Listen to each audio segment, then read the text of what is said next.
and that the land on which we are gathered is the traditional territory of the Anishinaabe, specifically the Garden River and Batchewana First Nations, as well as Métis people. The Sioux Climate Hub is a nonpartisan group of concerned citizens advancing climate change mitigation and adaptation to align Sault Ste. Marie with scientific, aspirational, and global targets for greenhouse gas reductions. We aim to do that through education, engagement, and action. The Climate Hub is part of the Climate Reality Project Canada that serves as the Canadian component of a global movement of more than 21,000 volunteers from 154 countries around the world. If you're interested in following our activities or joining the Hub as a volunteer, you can find us on Facebook or Instagram, or email us at siouxclimatehub@gmail.com. Tonight's presentation title is An Introduction to Electric Vehicles, and we're happy to welcome Raymond Leury and Michael Banks, President and Vice President of the Electrical Vehicle Council of Ottawa this evening. Raymond bought his first EV 10 years ago, and now he's retired from an information technology career. He spends much of his time researching and advocating for EVs from light to medium to heavy duty vehicles. This work led to a successful campaign to get the Ottawa Carleton Region Transit Commission to transition to e-buses. Mike has an aviation technology diploma from Sault College, says that's quite a long ago, but we'll say he was here at one point in the Sault. He has a Bachelor of Public Affairs and Policy from Carleton University and now works for Statistics Canada. He bought his first EV in 2017, and he spends part of his free time researching and advocating for clean energy alternatives to fossil fuels. We're really looking forward to your presentation this evening, and welcome Raymond and Mike. Thanks a lot, Paul. Yeah, thanks a lot. All right. Yes. So as Paul said, I'm Mike and I'm with the Electric Vehicle Council of Ottawa. And so hopefully you guys enjoy our presentation tonight. Yeah, and I'm Raymond. I will monitor the chat and try to answer questions as they come up in the chat. Awesome. So what we're going to talk about tonight is a little bit about who we are. We're going to cover some terminology about electric vehicles because they're kind of new to a lot of people. We're going to talk about some other green technologies you may or may not be aware of. We'll dive into a bit of some batteries, living with an EV, and there's 8 myths that we're going to cover that are pretty popular that we get a lot. So we're going to dispel some myths, do some myth busting here tonight. And then we'll have some time for questions at the end. So who is EVCO? We are a nonprofit, 100% volunteer run group, mostly of EV owners, and we're dedicated to promoting electric vehicles and anything that doesn't burn stuff to get around, basically. We encourage conversion projects. That's actually how EVCO started back in the 80s, was converting gas cars to electric. We also advise policymakers. We take advantage of the fact that we are in Ottawa, so we use that a lot. And we promote awareness through events and test drives, and we do seminars like this. We're motivated basically just like you guys are for climate change reasons. We want to decarbonize the economy as quickly as possible and as cost effectively as possible, because climate change is not getting any better with time, right? So some terminology about electric vehicles. You may be used to gas cars right now where they talk about gallons and liters and horsepower. With EVs, there's a bit of a language shift that happens. So EVs deal in kilowatts and kilowatt hours, which is familiar to most people. That's how you pay your hydro bill, which is a good thing because most of your charging will be done at home. So it'll show up on your hydro bill a little bit. So just a quick rundown, 1,000 watts is a kilowatt. So that's equivalent to about 10 100-watt light bulbs. Most people are sort of familiar with what a light bulb, 100-watt light bulb is like, right? So 10 of those is a kilowatt. EV motors are measured in kilowatts. It's a unit of power, right? So 100 kilowatts is about 134 horsepower. 820 kilowatts is 1,000 horsepower, 1,100 horsepower almost. And that's sort of the range that EVs have for their electric motors. They're sort of between 100 and 820 kilowatts.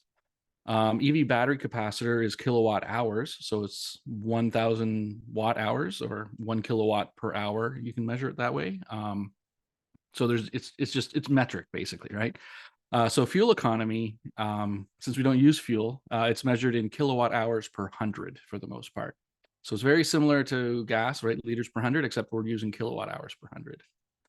So these are just the basic terms. There's another one called regenerative braking, right? So that's something that comes up a lot. If you own a hybrid, you probably are already a little familiar with how that works.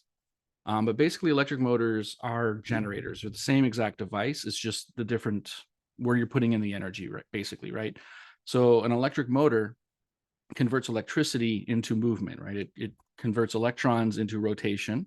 But if you're already rotating, you can take that rotation and convert that back into electrons, and that's regeneration. So by harvesting that kinetic energy where the car is already moving, so if you harvest that energy, it slows the car down, right? You're taking energy from the movement and you're putting it back in the battery. No system is perfect, so there are losses along the way. So you're never going to get 100% of the energy recuperated by slowing down that you put in to get accelerated in the first place. But it definitely helps with efficiency. And so green technologies. We have your basic hybrids, right? Everyone's sort of familiar with hybrids. They've been around for over 20 years now. There's plug-in hybrids, which is a new take on a hybrid, basically. Hydrogen, we get a lot of questions about hydrogen. I'll talk a little bit about that. And then there's some future technologies that are sort of in the news a lot, where people are like, well, I'm not going to buy an EV yet because there's this newfangled thing coming in the future. So we'll touch on that. So conventional hybrids, like I mentioned, they're over 20 years old. There was a time back when I was in high school where they were the status symbol of being environmentally friendly, right? But times have changed quite a bit since that period. Everyone sort of like all the celebrities were driving Priuses back, in 2000. And that was like, that's how you showed that you were an eco person, is that you drove a Prius, right? But the main problem with the hybrid nowadays is that they're still fossil cars, right? Like all of the energy that they consume comes from fossil fuels, whether they regen or not, which they do recoup some of the energy from driving in stop and go traffic. And that's where their efficiency comes from, is basically stop and go traffic. So they have a small battery. They do have an electric motor, but it's not very powerful. So all of the energy that you take to accelerate, all the energy you're using on the highway, that all comes from gasoline. So they're basically gas cars with a bit of extra complexity. And depending on your driving habits, you might not actually see any fuel savings, especially if you do a lot of highway driving. So they're really beneficial in cities, not so beneficial if you do a lot of highway stuff, because then you don't regenerate, so you don't actually save fuel, which means the extra cost you're paying for your hybrid, you're not really going to recoup that over the life of the car. Plug-in hybrids are a little bit different. They have a port on the side where you plug in, so you add power off board. They have a slightly larger battery. They still have a gas engine, so they're a good bridge technology. You can refill at home just like an EV, but they do use gas, so you still have to do oil changes and maintenance and all that good stuff. And they do run a lot of gas in the colder months. So they're a decent option, but they're not as good as an EV. Hydrogen, this graph kind of says it all, or this image says it all. They're basically a bad battery, an inefficient battery. So you have to make the hydrogen. It's not a fuel. You don't find hydrogen in nature. It's always attached to something. It's very reactive, right? So most of the hydrogen we have in the world is either hydrocarbons, that's gas or oil, or in water, right? So you have to liberate it from that, store it, compress it, cryogenically cool it, ship it, move it around, put it into a car, and then you consume it and turn it back into water. And that whole process is extremely inefficient and uses a ton of energy. Or you could just take the original energy we're going to use to crack hydrogen and just put it into a battery and use it directly in an electric car, which is the other side of that image. So that's why we don't think hydrogen is a viable option for most people. Future technologies on the horizon. So Toyota likes to talk about its solid state batteries. Those are one of those things that is always 5 years away. They might crack it one day, but currently solid states don't work below 5 degrees Celsius, which makes them not very usable for electric cars, which operate in the winter, obviously. There's lithium iron phosphate batteries, LFP. Those are a newer technology. They're a lot less expensive, but they're also energy they're less energy dense, so they take up a bit more space. So those are new, and they are in cars. They're going to be in cheaper cars for the most part. So the current technology in EVs isn't really going to go anywhere. It improves incrementally year over year, maybe 1 or 2% per year kind of thing. So there's no need to, think, oh, well, next year is going to be a much better battery, right? It might be a cheaper battery a little bit, but it's not going to be noticeably better. It's not like in the days of computers where every 2 years you'd have to get a new computer because they were advancing so quickly. It's a very mature technology. EVs have been around for over a decade now, and they're not that much better. All right, so we'll talk about some myths. So I'm sure if you've been on Facebook or you have an uncle at Thanksgiving that came over and was like, EVs are terrible, and here's why. So the first myth we get a lot is mining of minerals is worse than oil. People often forget that you do actually have to mine for oil still.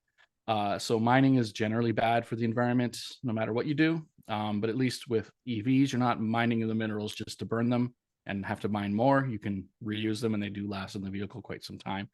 And so this is one of the common things I see on the internet a lot, where they claim that this is a mine where lithium is extracted for your car, and then this is an oil sands site, and this is what it looks like, and look how green it is. Isn't oil better? Well, this is false, right? So this is actually what a tar sands site looks like. This particular site is the Suncor oil sands site near Fort McMurray in northern Alberta. And this is what a lithium site looks like. And this is the Sokamich lithium mine in the Atacama Salt Flats. So very different than what the meme would have you believe, right? EV batteries will need replacing after X number of years. Usually it's like 5 years or some nonsense. This is also a lithium mine, by the way. This one's near James Bay, and it's a different type of mine. It's more conventional where it's just rocks. But yeah, so EV battery materials do get mined, right? Mining is not the cleanest endeavor that humans do, but they live in cars for 15 to 20 years once they are mined. You don't just burn them. So you shouldn't have to expect to change your EV battery in the life of the vehicle. That's not something that happens normally. Usually if the EV battery does fail, it'll fail within the first year or two because of a manufacturing issue for the most part. And those will get covered under warranty. The EV battery warranties are actually 8 years or 160,000 kilometers. And that's the minimum warranty for an EV powertrain. So for the most part, your battery is not going to be in need of replacement ever while you own the car. In fact, the battery is probably going to outlast the car. The car will rust before the battery gives out. So they tend to go into second life stationary storage applications, and they'll do that for another 20 years or so. And even then, once they're totally dead, once they're done, once they're used up, the minerals inside the battery are actually quite valuable. And current recycling methods today are 95% yield, right? So the only bits they can't recycle right now are the little plastic clips and components. But all the metals in there, for the most part, get recycled into new batteries. They are very valuable, and it's actually cheaper right now, even today, to recycle a battery than to mine new materials for a battery. The reason there's still lots of mining going on is because we just need so many batteries. There's just not enough supply, especially if you're just looking at second life. This is basically what a battery pack looks like for an EV. So the cells there are on the left. So they come in all shapes and sizes, and it depends on what each automotive engineer or what each company has a preference for.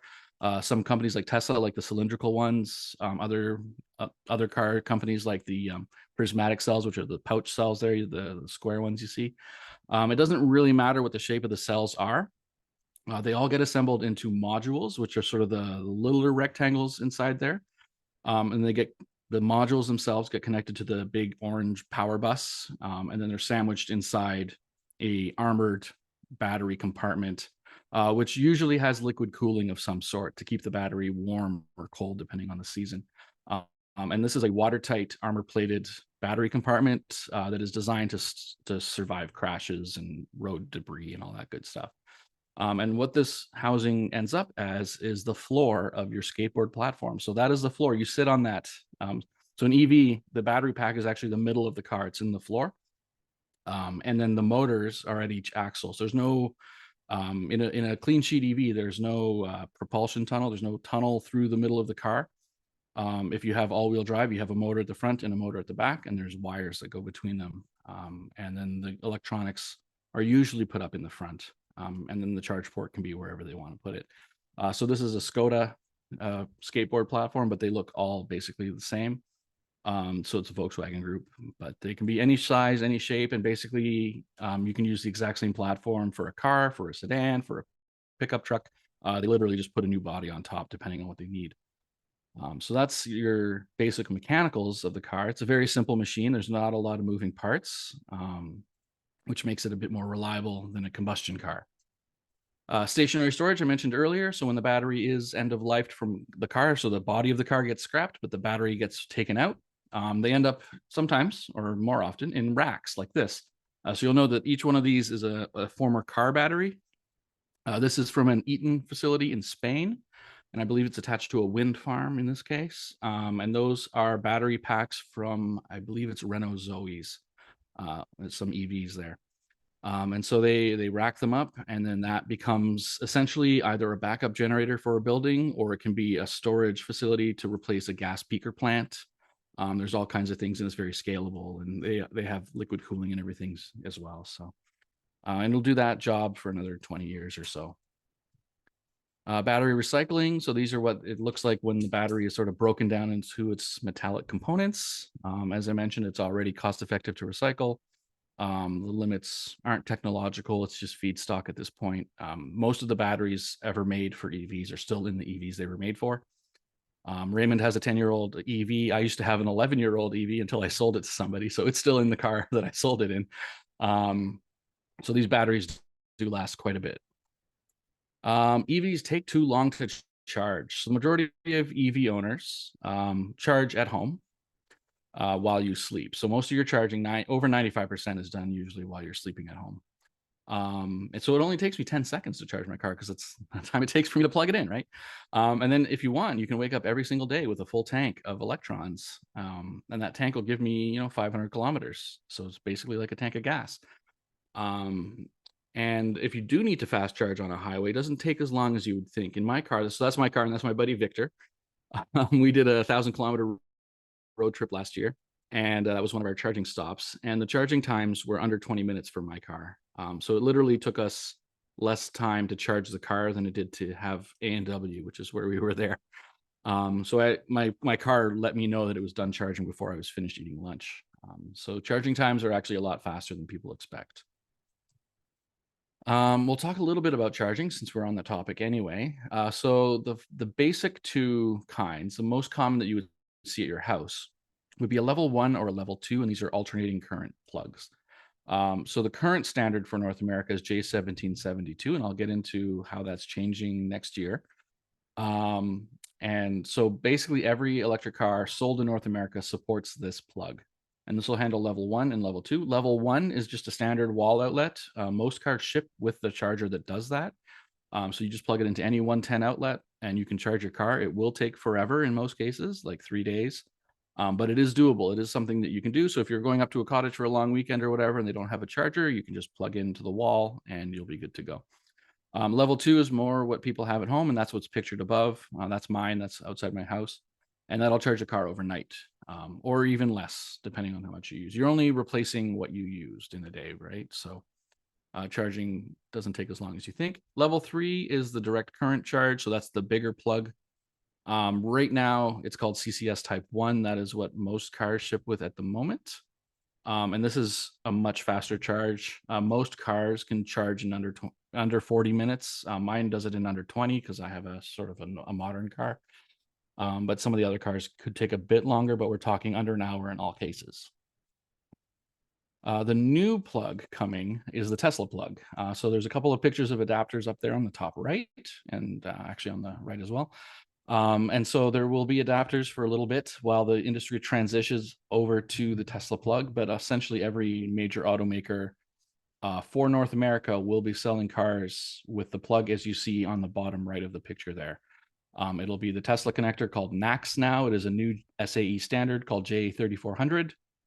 Starting in 2025, basically all EVs will have this plug. If you buy a car before 2025, then you'll just need to use adapters. The adapters are very small. They're very easy to use. You just click them together. It depends on which one you need. You can go from Tesla to NACS from CCS to NACS or NACS to CCS, depending on your car. Tesla drivers already use adapters to get to access to the non-Tesla charging networks, so So now the non-Teslas will have the same, but for Tesla network. So it's not really a big deal. It doesn't really matter, but in the future, every car will have this connector. EVs don't have enough range. So we get this a lot too, right? EVs, you can never go as far as you need. Everyone wants 1,000 kilometers or some nonsense. It's like your gas car doesn't even do 1,000 kilometers. So these are some of the top selling EVs on the market. And as you can see, the ranges are quite respectable, right? They're between 400 and 600 kilometers, which is plenty for most people. The average Canadian only drives 50 kilometers a day. Although, yes, people do road trips, right? So you want a bit more range. You'll notice one of those is a pickup truck, the Chevy Silverado. My car's in there, the Ioniq 5. Tesla, of course, tops the charts. And there's a lot of other cars. Most of the new EVs have more than 400 kilometers of range. This is just a short list, and it's not exhaustive by any means. As for the charging network, so this is the non-Tesla fast charge infrastructure. These are just fast chargers. These are the ones that'll charge your car in around 40 minutes or less. And so this is the network as it looks as of yesterday when I took this image off the internet. And I did center it around the Sioux so you guys can see what's around you guys. The ones with the wrench are either coming soon or under construction. And then the rest are all good to go. I think Wawa had a couple of broken chargers, so they had a little wrench there. But yeah, you can go the entire length of the Trans-Canada right now on a non-Tesla network. And just a sec.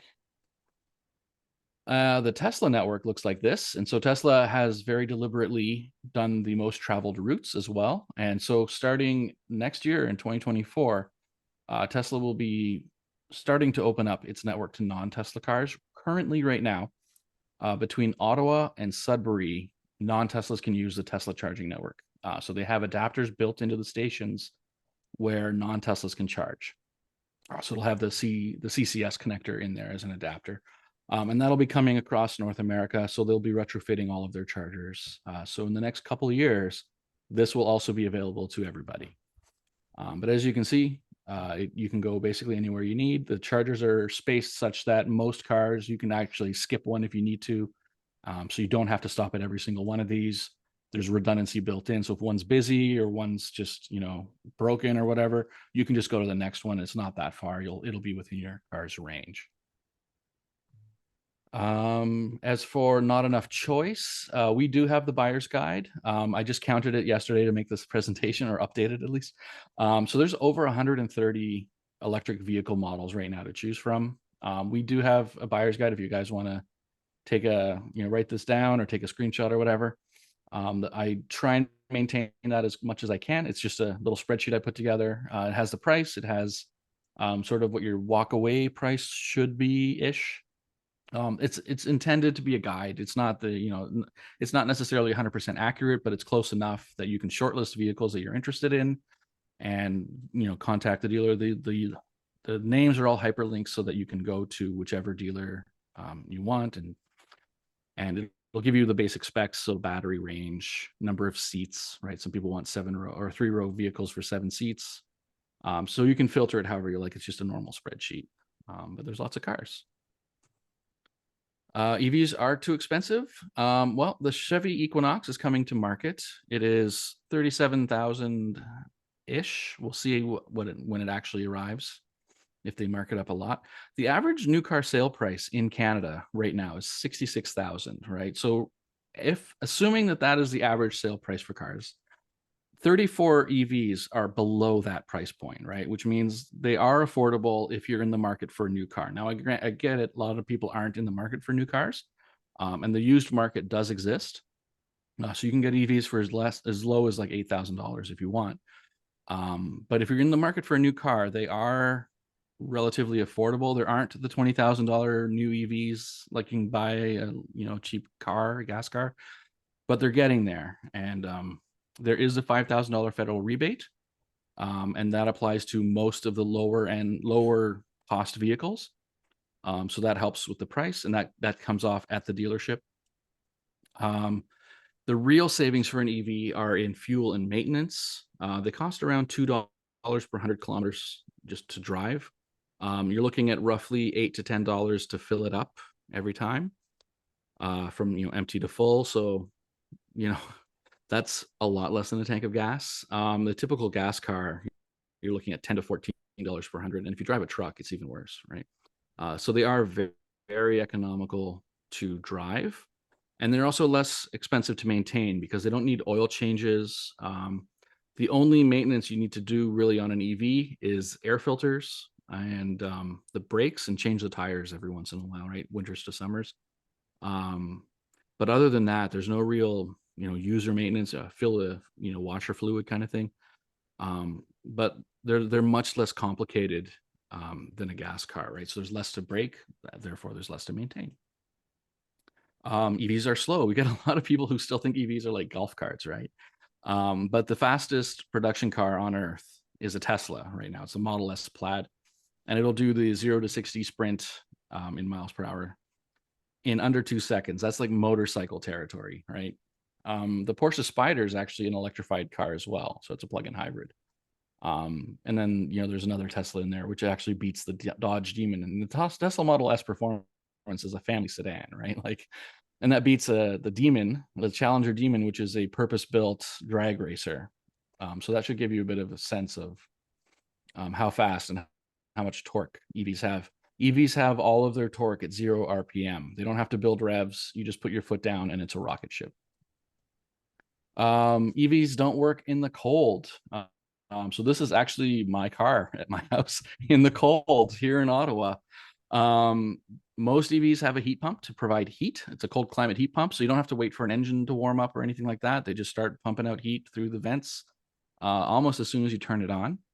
A lot of EVs offer preconditioning, which means while it's plugged into the wall, it'll warm itself up. You can set it on a schedule. You can do it over an app to set it up and just start it whenever you want, or you can use the key fob and start it while you're inside. But what that means is if you have it on a schedule, if you have a normal commute, this is what I used to have a normal commute where I would leave for the office every day at 8 a.m. And so when I bought my first EV in 2017, I was messing around. We got it in May, right? So I was messing around with the settings, and I set up the climate timer, and then I totally forgot I did that.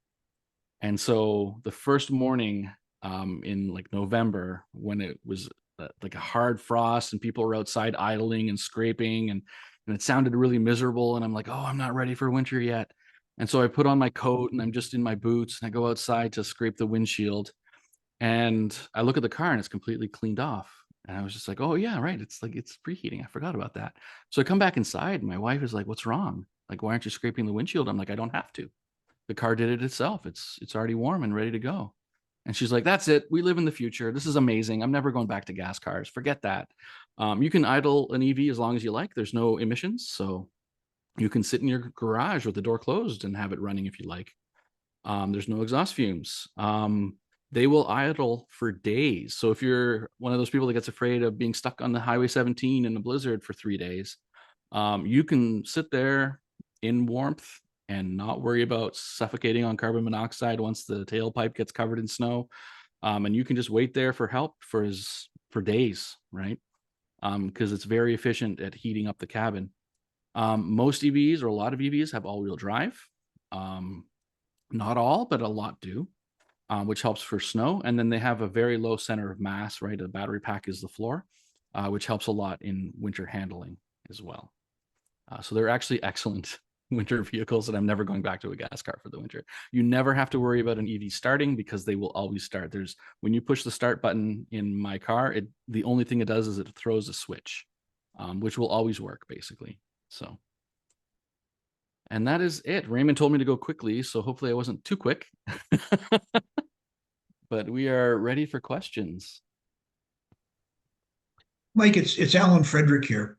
I've been trying to look and say, okay, how do I come up with a business case for electric vehicles? And it just seems there's so much conflicting information out there as to the pros and cons and the costs of electric versus the combustion.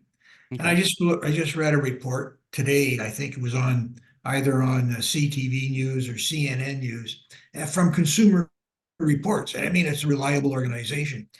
Mm-hmm. And they say that over a 10 or 15 year period, when you take incentives, you take infrastructure upgrades, battery life, insurance costs into play, that electric vehicle is more expensive to operate over that period of time than an internal combustion vehicle.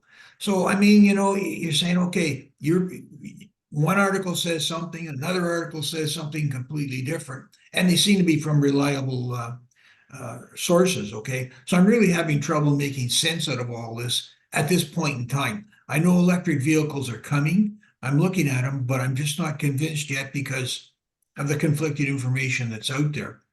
Yeah, so Irene already brought some of this up in the chat, and there seems to be some people actually, you know, running a disinformation campaigns to discourage people from buying EVs. So if you're looking at the total cost of ownership and you want to have an idea what compares to what, I just put a link there to a calculator that the CAA has. And bottom line is, if you're looking at a mid price or higher price car, the original the purchase price is very similar today already. So you'll save a lot on fuel and you'll save on brakes. So my car that Mike talked about, it's got 314,000 kilometers, and I changed the brakes for the first time at 275,000 kilometers, right? So brakes on EVs last 4 to 5 times longer. Obviously, there's no oil changes and all that, right? Most of the stuff you would fix on a conventional vehicle has to do with the engine in some way, shape, or form. So you know, the cost calculator will help you, but you know, as a rule of thumb, for a lower price vehicle in the 40,000 to $50,000 range, if you drive somewhere around 15,000 kilometers or more a year, you'll get your money back within 5 years. Okay, so but the more you drive, the more you save, right? Because the fuel is so much cheaper than gas, right? If you want an academic source that's not a media source, the 2 Degree Institute out in BC, they did a study a few years ago. I'm sure you can find the PDF, and if not, I can send it to you. And they compared 2 identical vehicles that had both gas versions and EV versions. And in those cases, one of them was a Golf and an e-Golf, right? So they had a gas Golf and an electric Golf. And they did that so they have an apples to apples comparison with identical vehicles, right? And what they found is that, yes, the upfront cost for the electric version of the gas car was a bit more expensive, but over a 10-year ownership period, the operational savings from the electric version of those cars amounted to $20,000, which was insane, right? That's a lot of money. And if you don't believe me, you can go look up the article, the report yourself. It's out there. And actually, the report is a bit old, so it is a bit out of date. Yeah. So the numbers would be even better for the electric vehicles because they were using gas prices from the mid 2010s, and gas has gotten a bit more expensive since then. But essentially, over a 10-year ownership period, the EV basically always came out on top, just for operational costs. If you don't mind, if you can post those links to the Climate Hub website or whatever, just more information gathering for me. That was one other question. I don't know enough about it, but the government carbon tax that they're talking about, you know, going to zero emissions by 2035 or 40 or whatever, does that come into play in your cost factors here, or is it something totally outside of whether you get an electric vehicle or a gas vehicle? Do you know enough about the carbon tax and what the government's proposing? Yeah, so let me talk about that a bit. So the way the carbon tax works is it's a certain price per ton, and it's relatively low right now. It's about $70 per ton. And what's happening is between now and 2030, if I remember correctly, they're increasing it by $15 a year or something of the sort. So it should be somewhere around $170 a ton if I'm correct, you know, when they're done increasing it. So that is reflected in the price of the gas you pay at the pump, just like the other taxes that are part of the fuel are also reflected at the pump, right? You don't get a separate amount saying how much the carbon tax or the sales tax is, right? And you get a rebate for the notional carbon tax you would have paid for the year, right? Okay. Yeah, so yeah, they you make do. it a cost neutral type thing for individuals. Well, it does come into play then at some point in your business case analysis then. Yeah, if Absolutely. you're driving fossil cars. Yeah, I mean, for us, like as a homeowner that has an electric heat pump, a cold climate heat pump, and I drive an EV, I basically don't pay carbon tax, right? So I get the rebate check and it's all gravy.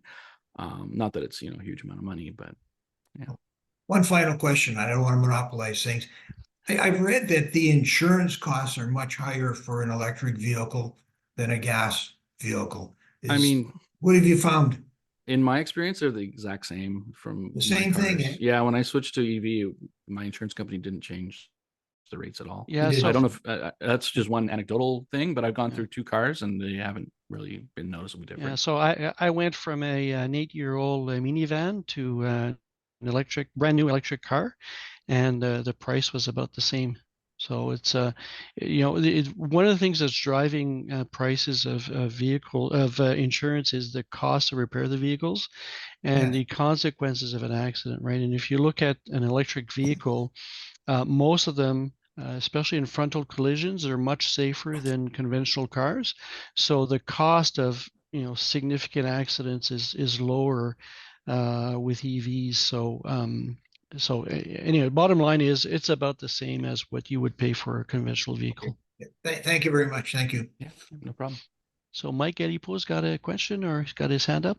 Yes, actually, I have a comment and a couple of questions. So I saw the question in the chat, or the comment in the chat about availability. And in Sault Ste. Marie, availability is not there. I've actually been on a wait list for 2 years now, waiting for a Lyric. And I find the dealers are not overly enthusiastic about selling electric vehicles because they have to invest in them, right?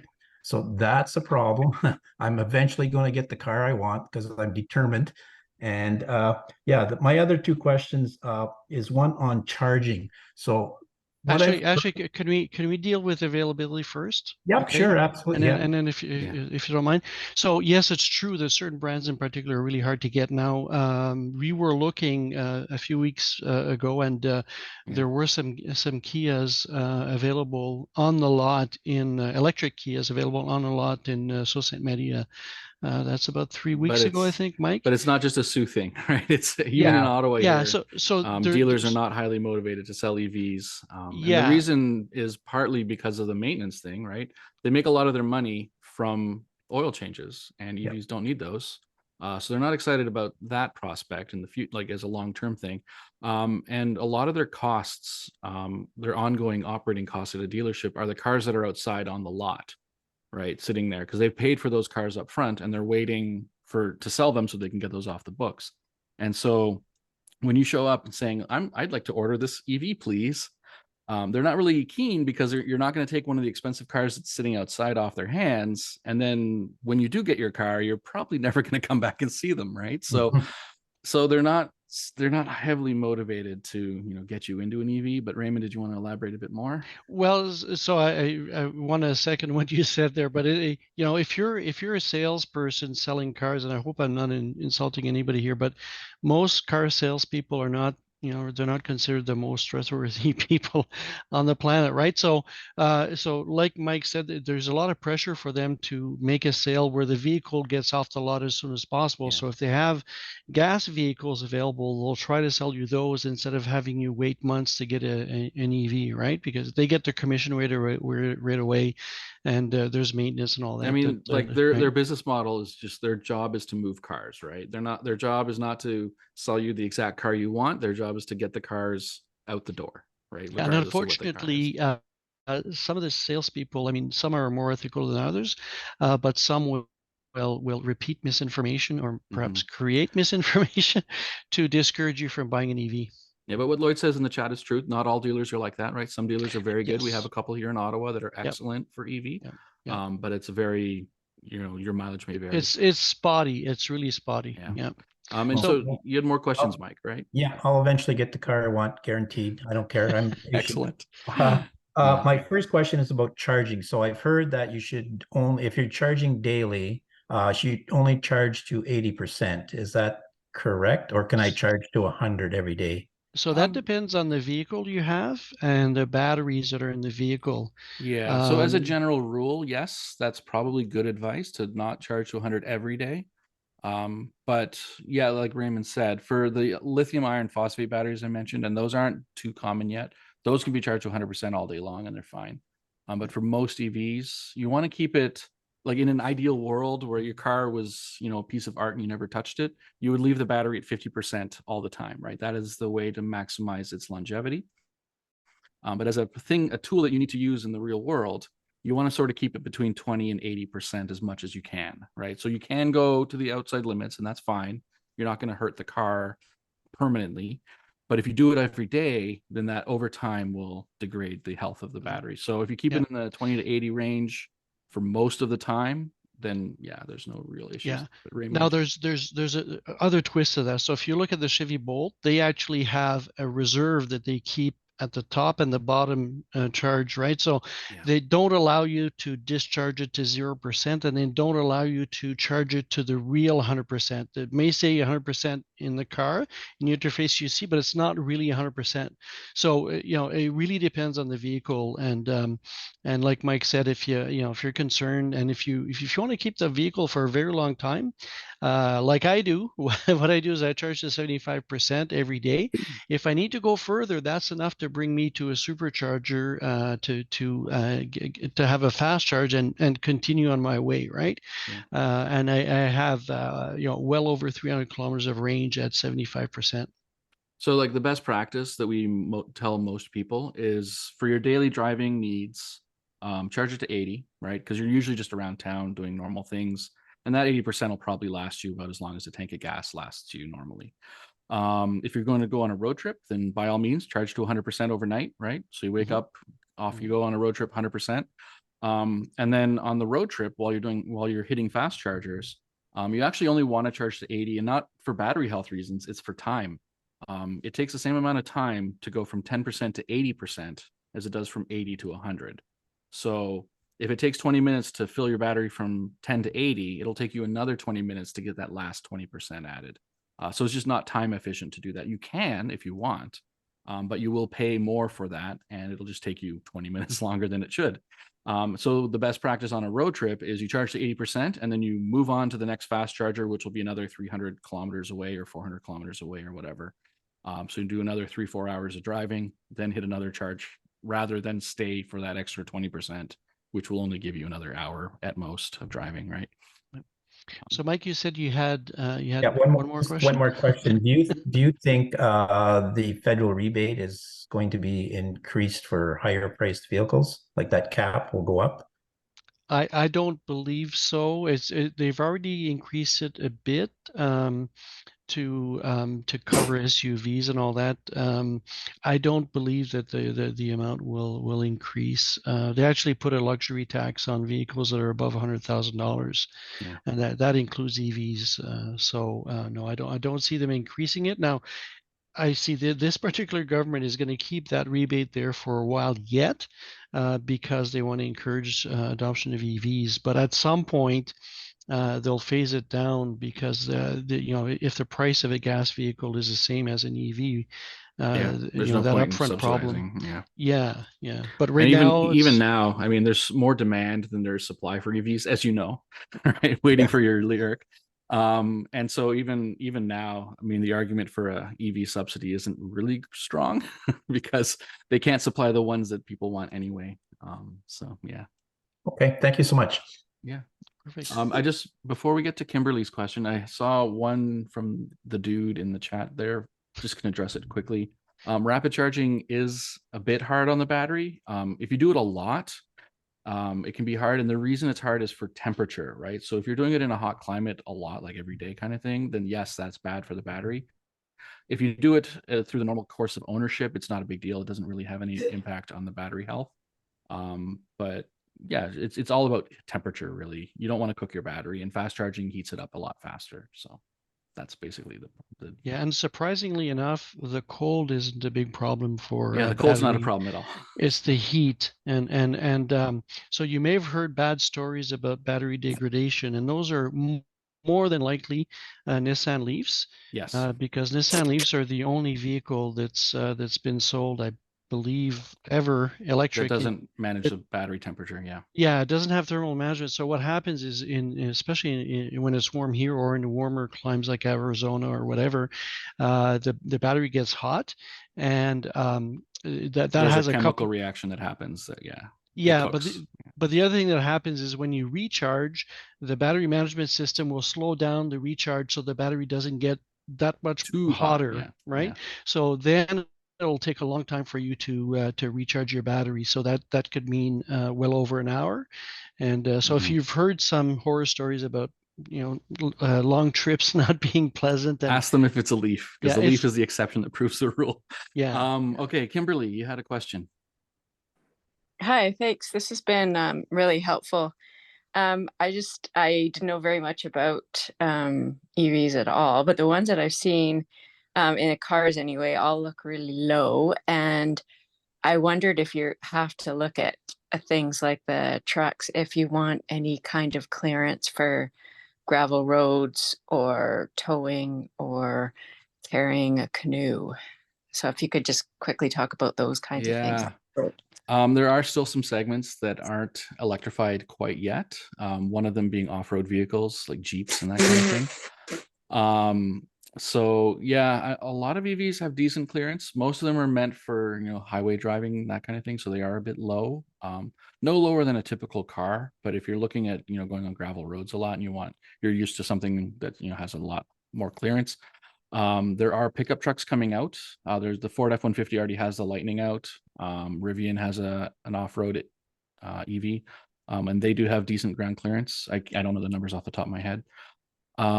So they are towing and towing and all that good stuff. Yeah. So those cars, some of them, there's limited availability now of vehicles that can do that. Most of them are very expensive right now, but there are more coming. If you're in the market for something like that, you might need to wait a little bit longer. There's a company called Scout coming with electric off-road vehicles. Jeep is going to be electrifying their vehicles. They have the Recon on the way. There's rumors of the Ford Bronco being electrified. So these types of vehicles are on their way. So if there's nothing, like if you go to the buyer's guide, take a look at things, do the research, see if it meets your needs. My car is an Ioniq 5 and it has 6-inch ground clearance, which may or may not be enough for you. But it all depends, right? Yeah, so I've got two Teslas, and I don't want to sound like I'm a Tesla fanboy, but because if the timing would have been different, I would have bought the car that Mike has, the Ioniq 5 from Hyundai. But anyways, my car will pull 3,500 pounds, and I have a boat. I actually have an electric pontoon boat that I pull and put in the water and take out of the water with that car, and it's not a problem at all. There's actually now a off-road mode for the Model Y, where if there's a wheel that's not touching the ground, it will put the power to the other three wheels. So, not that I would recommend using that car to do that kind of thing, but doing gravel roads and all that is not an issue. My cottage is on a gravel road, and really not an issue. Okay. Thanks very much. Mm-hmm. Are there any other questions? How much is range reduced with heat pumps as opposed to regular in-car heating? So let me take that one, because my older EV does not have a heat pump. My newer EV does. Okay. And my experience is it makes a difference, but it's not a huge difference. Especially if you're doing a long trip. That's the other thing. People think that you lose a lot of range in the winter. You do on short trips, because you have to heat stuff for a shorter trip, right? So in proportion, it takes more energy to heat the cabin and all that. But if you're doing a longer trip, there's been some measurements done. Myself, I did a trip from Ottawa to Niagara Falls at -18, and kept track of how much I lost, and it was between 10 and 20%, depending on the segment I was doing. So it's not the 50% that some people will say, but if you are doing a short trip when it's very cold, you will use double the energy, but just for that short trip, right? Yeah, so I mean, a lot of what people don't realize, right? In a gas car, 70% of the gasoline that you buy, you throw away as heat, right? It's waste heat. So in the winter, you don't really have a range hit from heating your car in a gas car because you're just using some of that heat that you would normally just vent to the atmosphere anyway. Whereas in an EV, because they're so efficient, if you want heat, you have to create the heat somehow, right? Because there's nothing wastes the heat. And so, yeah, if you think about it, every dollar you spend on gasoline, you're throwing away 70 cents of it just to the air. So that kind of sucks. But So Cheryl has her Cheryl hand has up. a question. Yeah. Cheryl has a deep voice. I'm going to reveal my ignorance Oh. here. So we go to the bush a lot with our canoe and that kind of thing. Is there any way that you can trickle charge one of these things with a solar panel? Like all your chargers, I think, are AC, right? Yes. Is there a workaround, a hack to charge your EV DC in the bush with some kind of a trickle charger off a solar panel, or will there be a DC? way to do No. that? You'd have Not, to have an inverter not to be able DC. to do that. Yeah. Yeah, I mean, how big's your solar panel, right? Going back to the kilowatt hour thing, right? So EVs generally have around 60 kilowatt hours or bigger batteries. So to charge that, you need, a lot of solar. Typically, like if you're going to use solar to charge a car, most people use the roof of their house, so they like cover their roof in solar, which will give you around 10 kilowatts of generation capacity. And so after 6 hours, theoretically, you could fill a typical EV, right? But if you're going to use one of the Canadian Tire 125 watt power panels, it's going to take forever.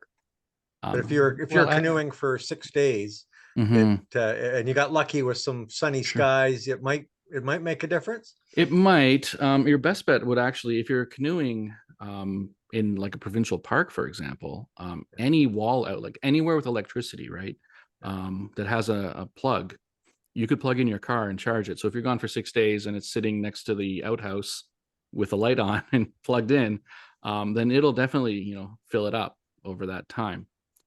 So your best bet might be, rather than try and lug around solar panels and kludge something together, just look for somewhere with power, even if it's 110, right? Just any camping outlet. And that brings up another point. So the average Canadian only drives 42 kilometers a day, and if you only had access to 120 volt plug to charge your EV, that's plenty to make up for the 42 kilometers, right? So the cold hard facts are that 120 charging is enough for the vast majority of Canadians. Now, we usually recommend to use 240 charging with a charging station. There's other reasons for that. You could time it and all that, and it's more convenient. And you would normally be charging at night when the electricity rates are lower and when the electricity is actually cleaner. But 120 is enough for the average Canadian. Carmen asked in the chat, are EVs exclusively in the private auto market, or are there a movement to rely on EVs for mass transit? Actually, yes, they are in all the markets, so commercial and private. We're talking about private vehicles because that's sort of what we do, but we did successfully convince the city of Ottawa to stop buying diesel buses, and they will be buying electric buses from now on. We are one of the last cities in Canada to actually switch to electric buses, as it turns out. Winnipeg, Calgary, Edmonton, Vancouver, Toronto, they all have hundreds of electric buses already on the roads. And the buses that Ottawa bought are actually built in Winnipeg, and they've been around for a decade now. So there are definitely electric commercial vehicles. The mine in Sudbury, there's actually a company in Sudbury, around Sudbury somewhere. They make mining equipment, and it's all battery electric, because underground, it turns out that you don't want diesel, right? So there is a huge movement to switch to electric for underground mining equipment, so they don't have to deal with all the exhaust fumes. It makes everyone's life a lot easier. And so there's a company in Northern Ontario that actually sells electric mining equipment around the world, and they make some really cool stuff. Yeah, so let's talk about a few numbers here just to give you an idea what things are looking like. So in Canada, the last quarter, 13.3% of new light-duty vehicles were electric. Okay, in worldwide, it was 14% last year. So we lag the world. When you look at electric buses, about 50% of buses, of transit buses being sold worldwide today are electric. So there's places like China where they've got humongous amounts of electric buses. The city of Moscow actually has over 1,000 electric buses. So we're seeing different markets have different characteristics.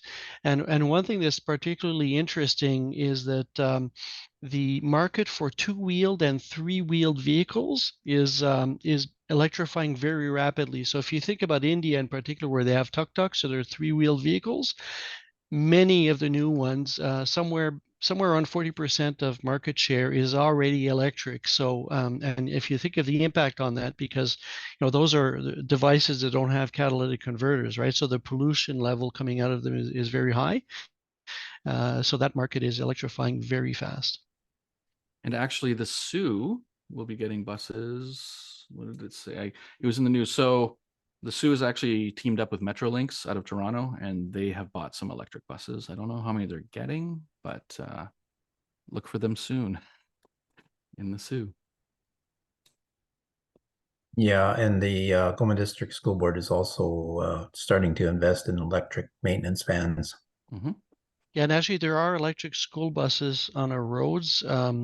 There's not very many right now. Actually, in Canada, it's PEI that's leading the country, smallest province. They've got somewhere around 80 electric school buses already. So they're somewhere around, I believe it's 2/3 of their fleet that's electrified already.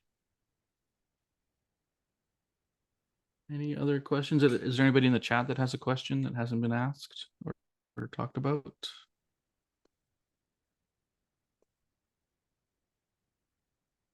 Electric rail, yeah, I'm very pro electric rail.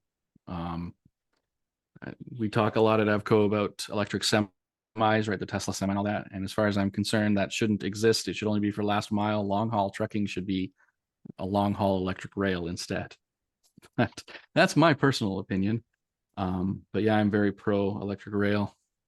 Yeah, and we talked about transit buses here in Ottawa. OC Transpo, we did the calculations off of their own numbers, and it takes them 4 liters of diesel to take one passenger 100 kilometers. So that's the average that they use, right? So if you think about that, that's a lot of fuel, and because it's diesel, there's a lot more emissions than there would be with gas, right? So electrifying the transit fleets will make a big difference. Oh, and the grid, that's a great one. And I actually should add that to the myths in this presentation. Try not to make it too long, but can the grid handle EVs? We get that question all the time. And the short answer is yes, absolutely.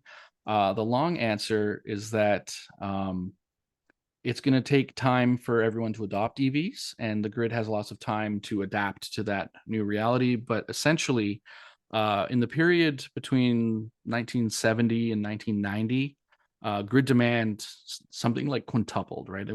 It increased by a factor of 5, and that was because of air conditioners. Everyone got air conditioners for their houses, for their buildings, and so demand for electricity increased by a huge amount. EVs actually use a lot less energy than an air conditioner, so we're only looking at like a 1x sort of increase on grid demand with EVs, and there's a lot of things that can mitigate that as well. EVs charge at night when demand is typically low anyway, unlike air conditioning. And there's smart demand stuff so that essentially in localized areas, there might be issue where some utilities will have to upgrade some transformers and stuff. EVCO is actually partnering with Hydro Ottawa and another company to pilot a smart grid thing. So the grid operators are well aware of the EV revolution, and they are working on that as we speak. So basically, it'll be fine. We've spoken to the utilities quite a bit because we do get this question a lot, and the grid operators have assured us that, yep, they're aware, they know it's nothing that they haven't forecast. They already know demand is going to increase anyway, just because we get more people in Ontario, right? People move here. So there's more demand, and so they're well aware that they have to increase capacity as needed. But for now and for the foreseeable future, the grid will be absolutely fine. There's no issues at all. Yeah, and actually the adoption of heat pumps was just starting to accelerate quite a bit in Ontario. will require more power than EVs. Now, Yes. Lloyd mentioned something Oh, about V2G. Yes. So if you look at Love the it. link that I put before there, if you're interested, it's a YouTube recording of a presentation I did that would give you an idea of the potential of V2G for Ontario. So Yeah. if you look at the demand curve of electricity during a day, we have a low at night and we have a peak. The biggest peak is usually around dinner time when people are cooking dinner and watching TV and all that, right? So the idea is that we'll be able to use the batteries in EVs to store excess energy that we have at night. And right now, actually, we curtail some of our wind production at night if we can't use the electricity.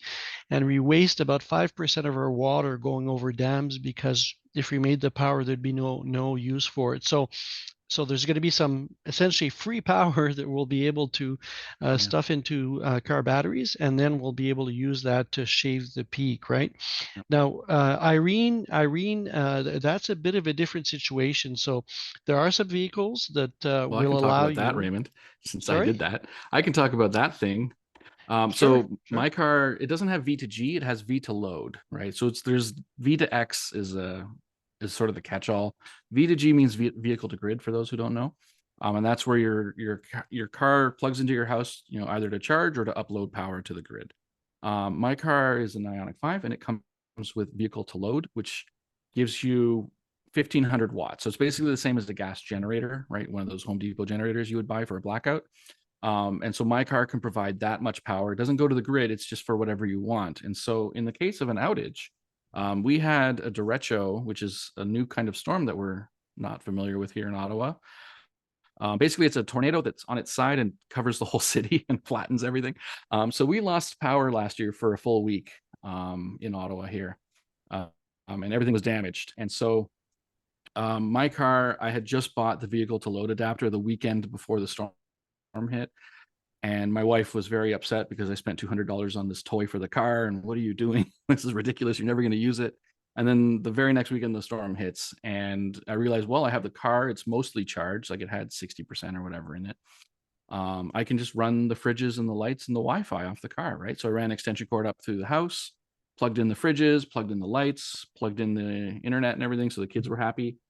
And my car happily powered all of those devices for the full week and only used 10% of the battery because it turns out fridges are very efficient at what they do if you don't open the door.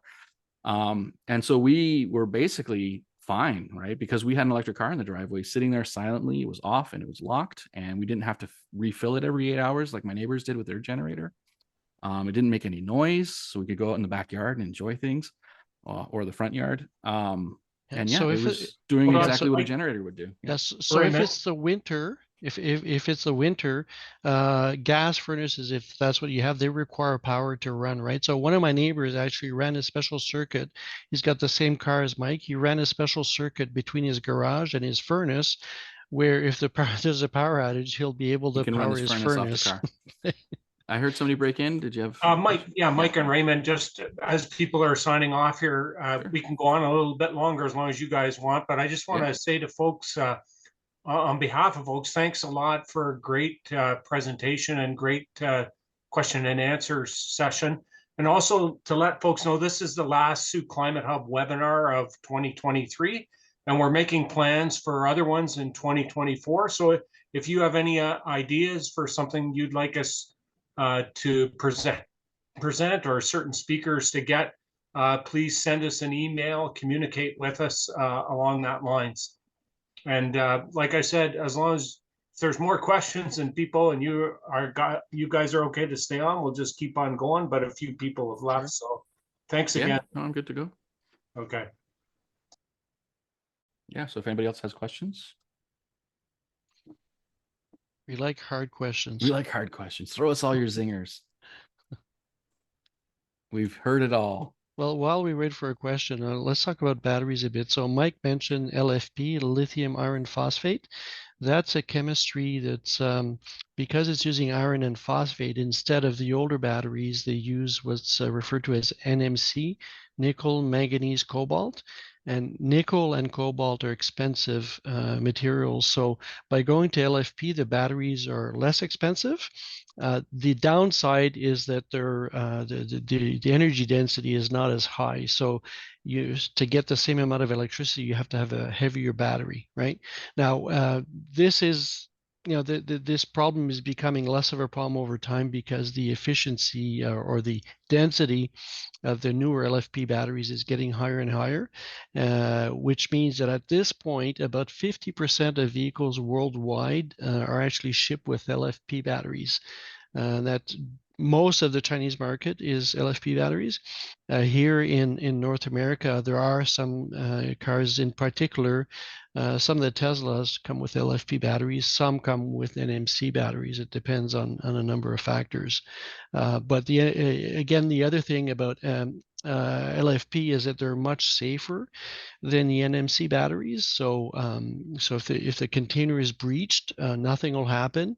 That's not true of some of the earlier NMC batteries, where if you had a breach and there was one of the first cases of a Tesla fire I saw, it was the receiver that had three balls on it, fell off of a vehicle, and the Tesla ran over it, and it punctured the battery case, and it started a fire. So that would not happen with an MC because they don't have the same chemistry, and it's not subject to spontaneously combust when it is exposed to air. It's damaged, yeah. And also that's why they now armor the battery packs. Yeah. Because that was an early Tesla where they didn't realize they had to armor the battery packs. Yeah, and the other thing that's going to happen over the next few years is there's some companies that are already shipping sodium-based batteries. So instead of using lithium, they use sodium. And again, sodium, much more abundant, much less expensive than lithium. But again, there's an issue with energy density. But as they're researching these and as they're perfecting these batteries, they're slowly catching up to LFP batteries. So much so that there are LFP sort of in the middle, right? Yeah. But so in China, there's actually some cars that contain some sodium ion batteries already. They don't have only sodium ion, they have a mix of sodium ion and LFP, but there's already commercial batteries being put into vehicles today, right? So we're going to see that eventually here in North America.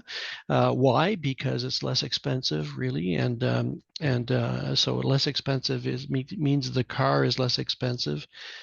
So it you end up saving more driving electric. Yeah, as the cars go down market into lower price categories, you'll see more and more LFP in different chemistries. Yeah.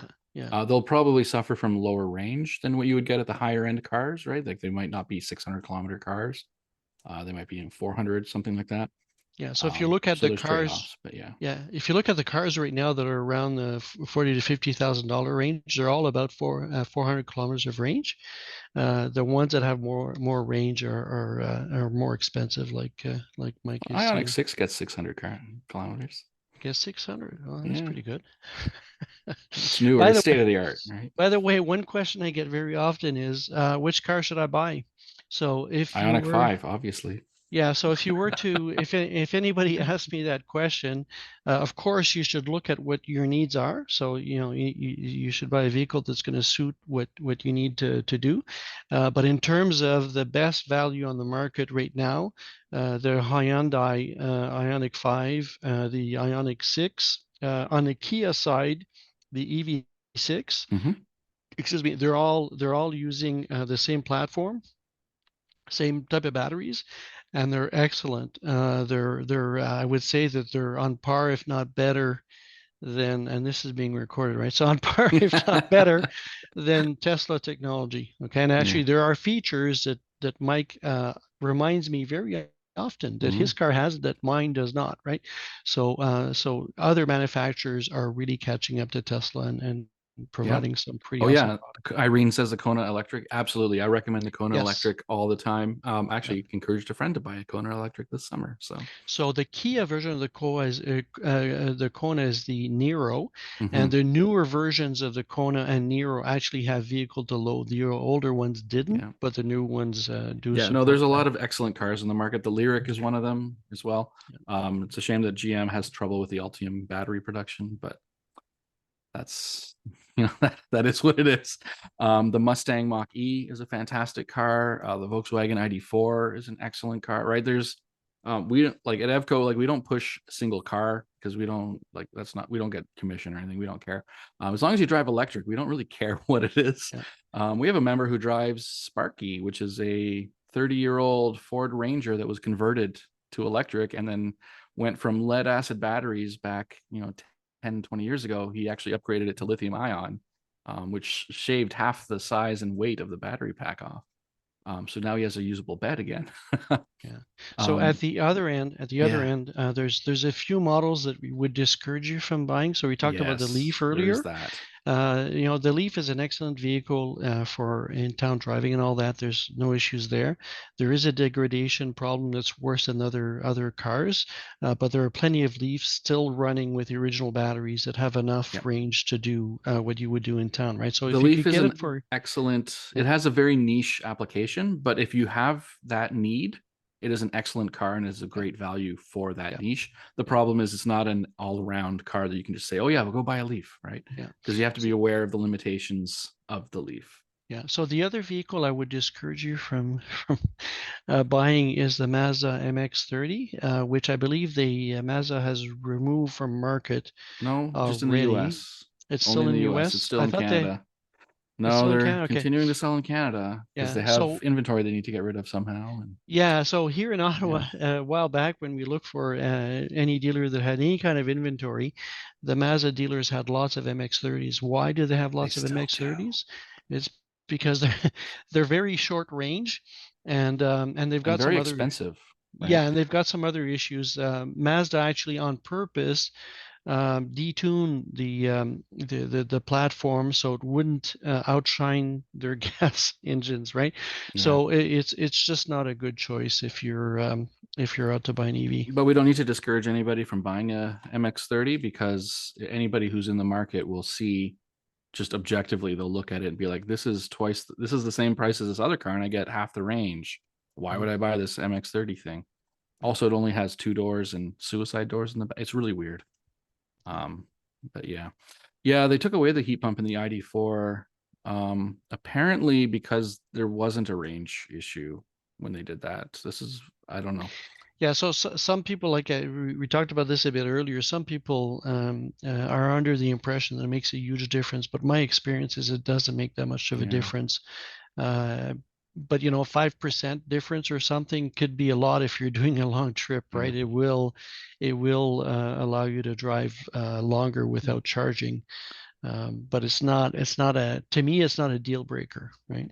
One of the other things that I think a lot of people sort of misunderstand about EVs, a lot of people think that EVs are just for city people, right? Like, oh, it's a good city commuter, but it's not a good car for people who live out in the country.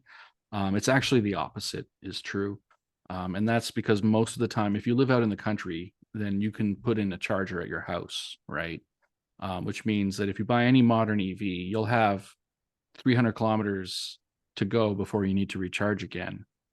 So you can charge up at your house for $8, drive wherever you want, and come home and charge again and be fine. And if you're going farther than 300 kilometers, well, then there's fast chargers along all the highways now, right? So if you live in the country, you're going to save a lot of money on fuel by switching to electric versus somebody who's in the city like me, who only drives, 24 kilometers to work and back round trip, right?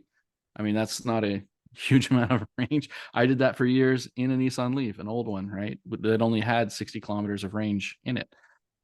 So yeah, charging at home, it does take a bit of a mind trip to get used to, but the best way I explain it to people is if you think of your current car today and then you could magically get a full tank of gas every single morning if you wanted to, would you care how far it could drive in a day if it was more than like 300 kilometers? Right. And that tank of gas would magically appear for $8 at most. Right. That's what it's like living with an EV and a charger at your house is you can, Plus you don't yeah. have to pump gas when Plus you it's don't have to really pump. You just walk cold, and home, plug it in, walk you away. don't have to and go it- to a special place to get your fuel, right? So yeah. once you've been driving electric for a while, and you Going back to gas is weird. yeah, it's really weird because you have to do stuff that we don't have to do, right? Yeah. And there was something, Irene made a comment about the number of charging stations. So first thing I would say is the last place I would want to go to spend 20 to 40 minutes charging is a gas station, because normally a gas station doesn't have any amenities. So what I would prefer is to, go somewhere where there's maybe a grocery store or a A Canadian movie Tire theater, or somewhere you're going to go anywhere. somewhere Anyway, right? we're going to spend a The bit of gym. time enough to charge the vehicle, right? And if you do the math, given that 95% of the charging is done at home, we don't really need a huge amount of public chargers, to be able to make up that 5%, right? So Irene, you're absolutely right. We don't need. I mean, even the government is in my estimation, they're way overestimating how many chargers that we need throughout Canada, because they're I don't know how they're doing the calculation, but if you just do the math, it's they're talking about numbers of chargers that are just way more than what we need. I mean, if you're out in the world and you don't think you see a lot of fast chargers, it's probably because you haven't been looking for them yet. But when you start looking for them, you start noticing they're everywhere.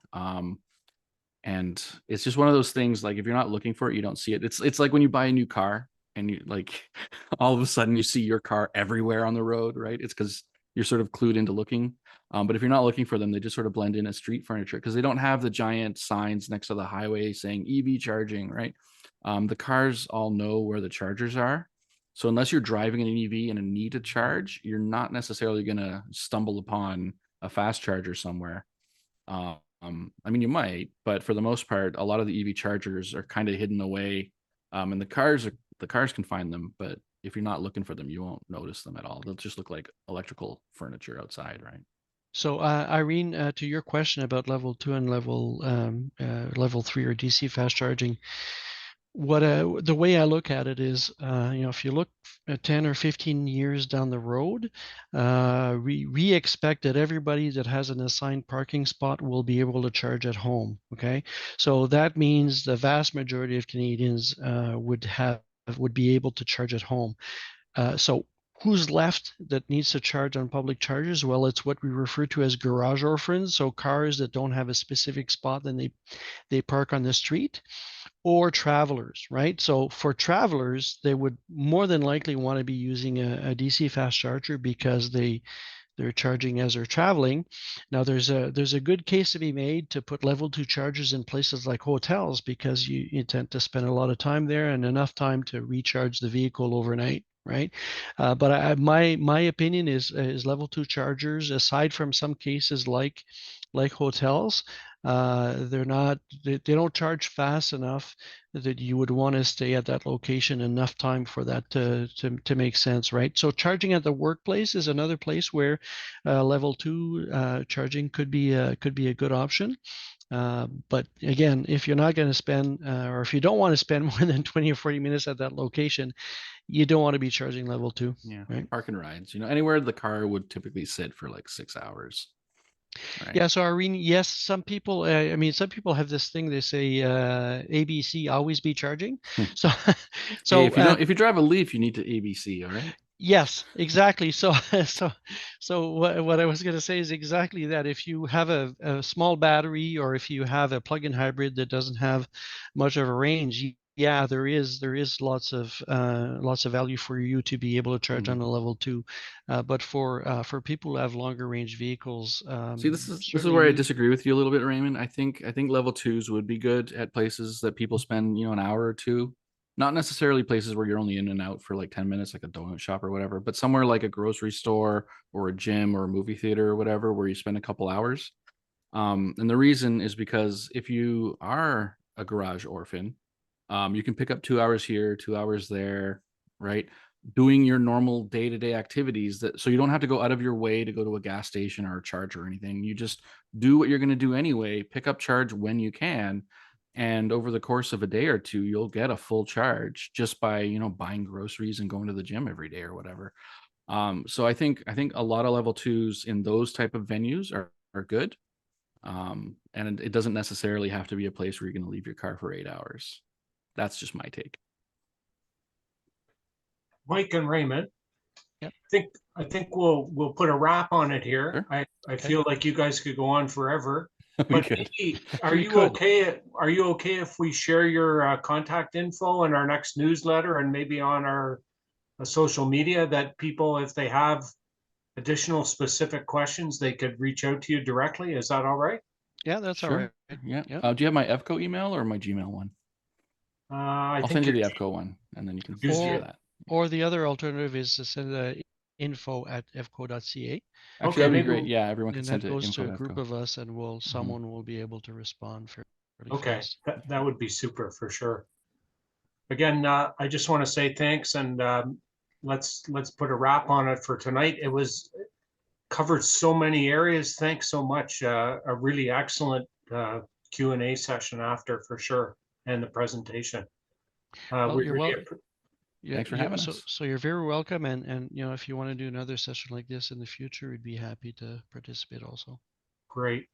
Thanks so much.